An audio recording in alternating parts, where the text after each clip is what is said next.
नमस्कार, स्वागत है आपका अजीत अंजुम जी के यूट्यूब चैनल पर। मैं हूं अशोक वानखड़े।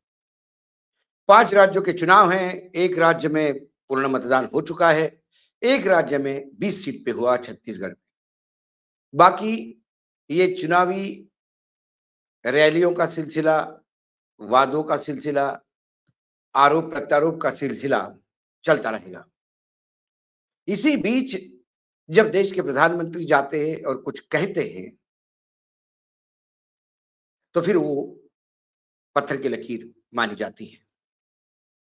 प्रधानमंत्री जी ने छत्तीसगढ़ में एक रैली को संबोधित करते हुए ये कह दिया कि जो 5 किलो अनाज प्राइम मिनिस्टर गरीब कल्याण योजना के तहत कोविड के बाद शुरू हुआ था, वो आने वाले 5 साल तक ये योजना जारी रहेगी।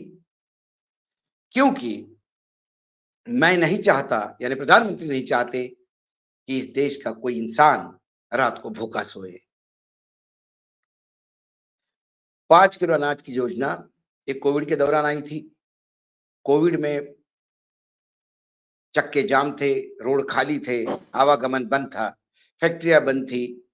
जो लोग रोज का कमा के खाते थे, उनके लिए बहुत असहाय हो गया था। जो नौकरी करते थे, उनकी नौकरियाँ, क्योंकि फैक्ट्रियाँ बंद थी, तो नौकरी से पैसा मिलना बंद हो गया था। ऐसे में सरकार ने 5 किलो अनाज पर व्यक्ति प्रति महीना घोषित किया। ये सोच के कि 5 का एवरेज एक परिवार का है, एक मान्यता है, 5 का एवरेज एक परिवार में लेके चलते हैं, तो 25 किलो अनाज फ्री का।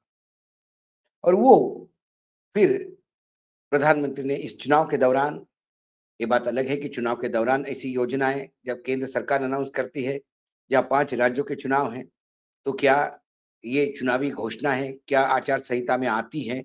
ये अब डिबेटेबल सवाल है और इस पे चुनाव आयोग, न्यायपालिका या लोग जो तय करना है करें। लेकिन इसी के पहले ठीक एक अंतर्राष्ट्रीय सर्वे आया था, हंगर इंडेक्स, और उस इंडेक्स में 125 देशों का, जो डेवलपिंग जो कंट्रीज हैं या जो गरीब देश है, उनका मिला के 125 देशों के सर्वे में भारत का नंबर 111 था। यानी बांग्लादेश, पाकिस्तान, श्रीलंका जैसे देश भी हमारे ऊपर थे। जब ये सर्वे आया तो भारत सरकार का विदेश मंत्रालय, भारत सरकार टूट पड़ी इस सर्वे ऑर्गेनाइजर को और कहा कि ये फ्रॉड है, ये गलत जानकारियां हैं, आपने ठीक से जानकारी इस देश की ली नहीं।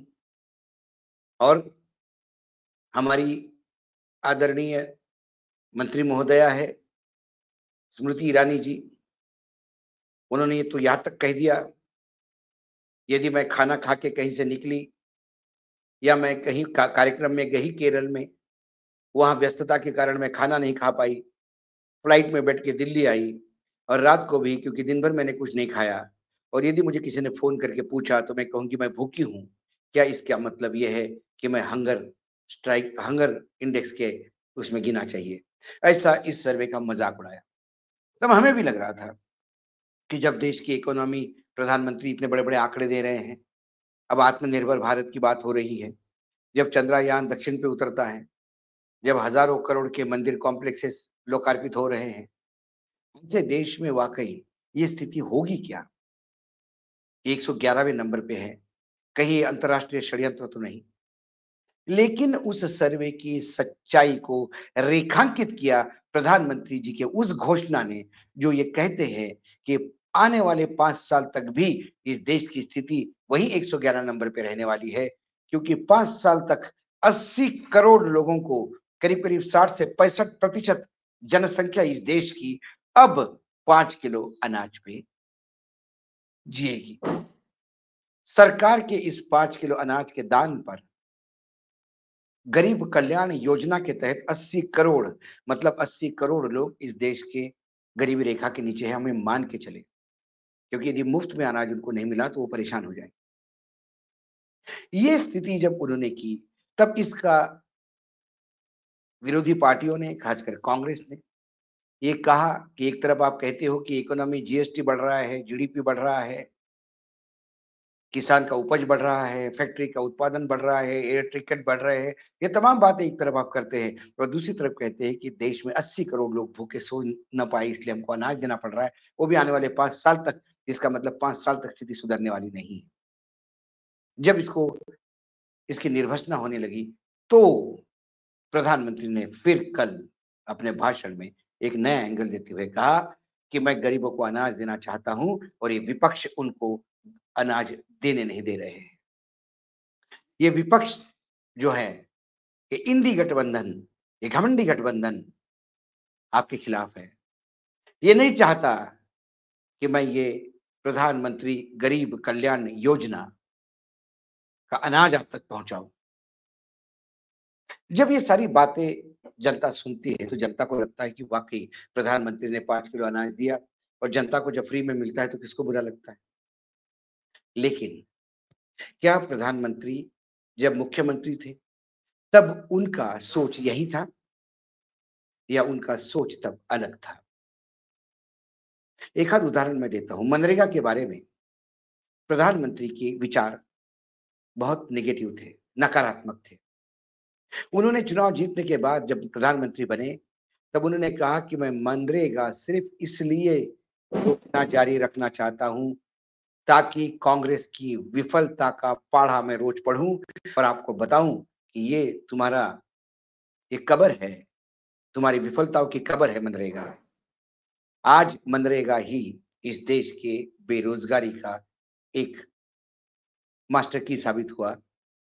देश में अराजकता होती यदि मनरेगा नहीं होता। आज उसी मनरेगा के गुणगान गाए जाते हैं। मनरेगा को लिए लगातार अलॉटमेंट बढ़ाने की भी बात करते हैं।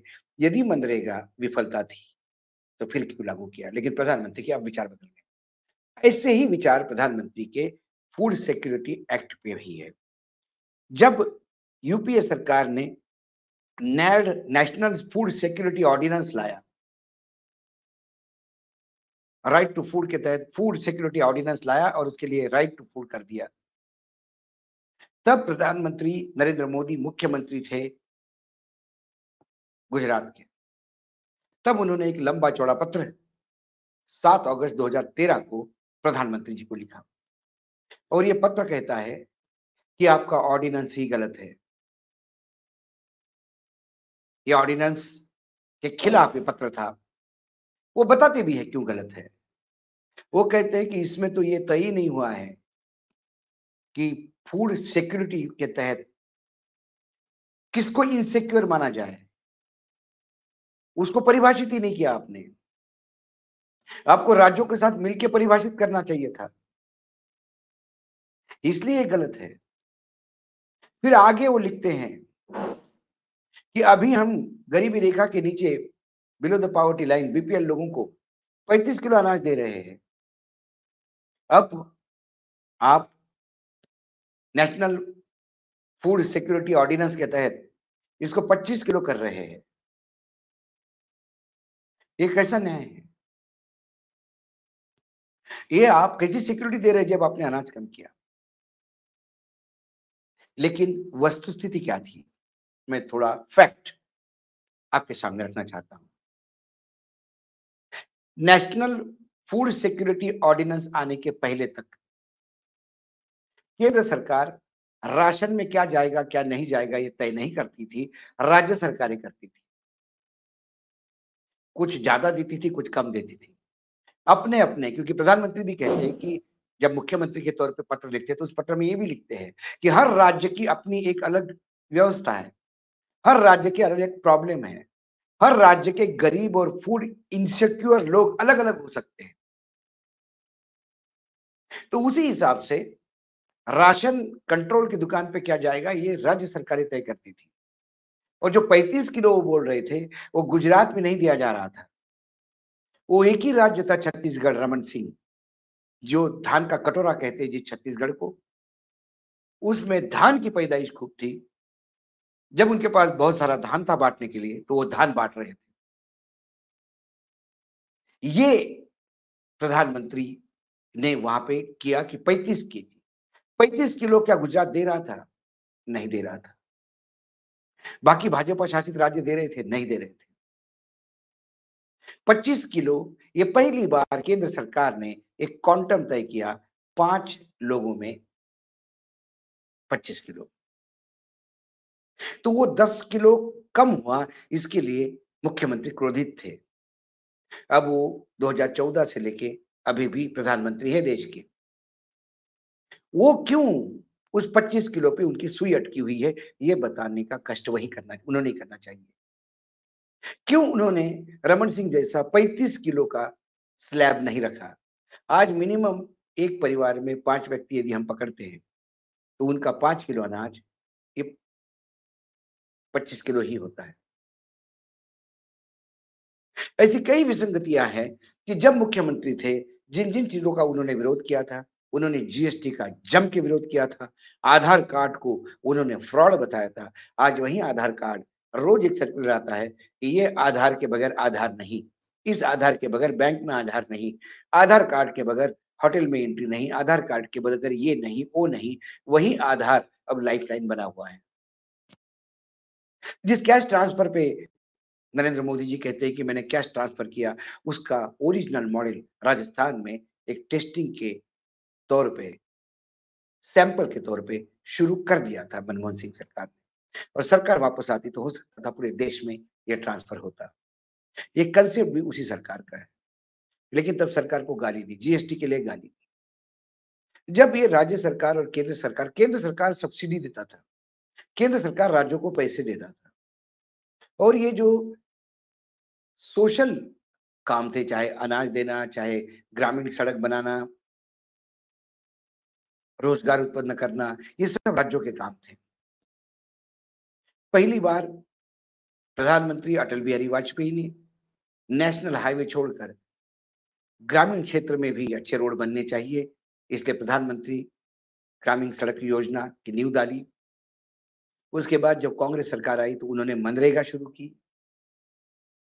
ये भी कहीं न कहीं स्टेट के ऊपर यही था कि भई हम योजना ला रहे हैं, कुछ हम देंगे, कुछ आप दें। और उसके बाद नेशनल फूड सिक्योरिटी ऑर्डिनेंस आया, जिसकी थी कि क्या जाना, क्या नहीं जाना। कुल मिलाकर यदि प्रधानमंत्री के अब के प्रधानमंत्री जी का अब का वक्तव्य देखें, जिस वक्तव्य में वो ताकत के साथ कह रहे हैं कि विपक्ष खासकर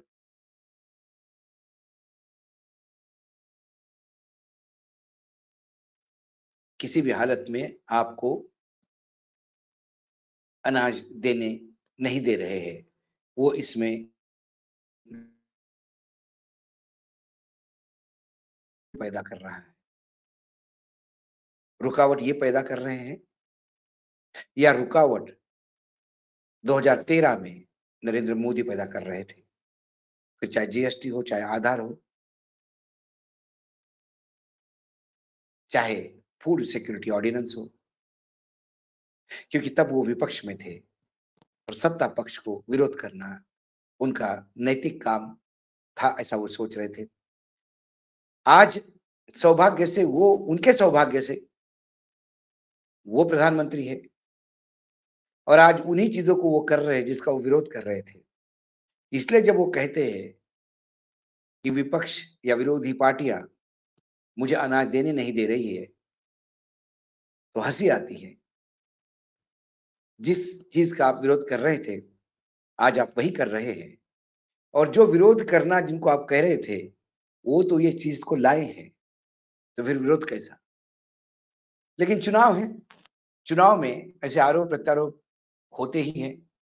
हाल ही में नीतीश कुमार ने जो वक्तव्य दिया, जो बोला महिलाओं को लेकर, कन्याओं को लेकर, उसकी निर्वचना करते हुए प्रधानमंत्री ये कह रहे थे कि प्रधानमंत्री क्या नीतीश कुमार जैसे लोग, नाम नहीं लिया उन्होंने, लेकिन कहा टीवी और इसमें तो पढ़ा होगा, आपने देखा होगा, क्या ये लोग महिलाओं को सुरक्षा दे पाएँगे?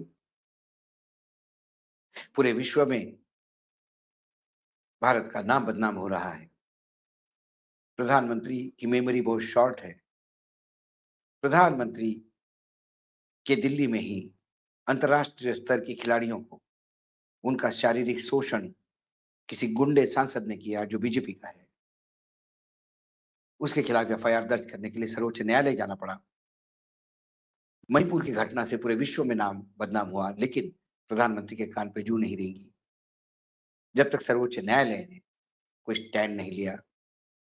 और हाल ही में प्रधानमंत्री के अपने लोकसभा क्षेत्र में, जहां से वो चुनाव जीत के आते हैं, सबसे पहले उनका दायित्व अपने क्षेत्र के लोगों के प्रति है।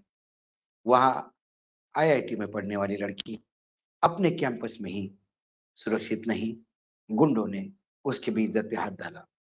ये मामला बिल्कुल नया नया है। ऐसे में कौन सुरक्षित रखेगा, कौन नहीं? आरोप प्रत्यारोप करना तो बहुत ईजी है, लेकिन जब सत्ता पे बैठे हुए लोग को ये भी देखना होगा कि जब हम दूसरों पे आरोप लगाते हैं, तो फिर हमारे भी पीछे एक लंबी फेरिस्त है। इसीलिए आज जयराम रमेश ने कांग्रेस की ये लेटर ट्वीट करते हुए कहा कि 2013 में जो नेशनल फूड सिक्योरिटी ऑर्डिनेंस को विरोध कर रहे थे, आज उसी के ऊपर चुनाव लड़ने का प्रयास करते हैं और हमको विरोधी बताते हैं। तो ये जब पत्र सामने आया तो मुझे लगा ये आपसे साझा करूं। आज इतना ही। कल फिर आऊंगा किसी विषय के साथ। तब तक के लिए नमस्कार। देखते रहिएगा अजीत अंजुन जी का यूट्यूब चैनल।